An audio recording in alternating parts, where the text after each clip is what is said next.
Guys, yan na nga. Di ba na wala nga kami, pumunta kami Igya. Yun, pumunta kami Igya, diba?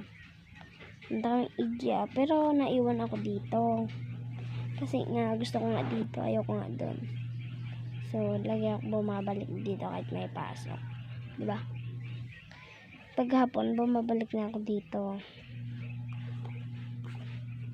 Tapos, at hindi na pala ako mag-upload ng guys, ng yung mga TikTok, gano'n yung mga sayaw-sayaw dyan kasi nag-blurred yung cellphone, okay? Kung may mag-comment dyan, kaka-cellphone na yan. Hindi ako nagsiselfone. Yun lang. Diba? Tapos yung part 2. Yung part 1, panood din mo na yun bago ito. So, ito na nga.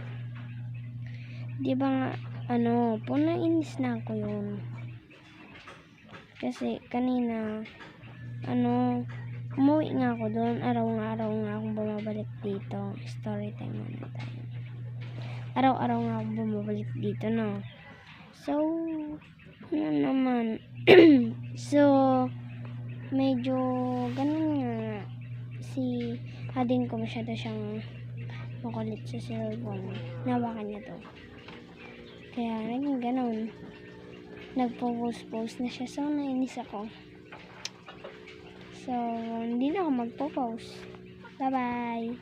Comment for part 3 story.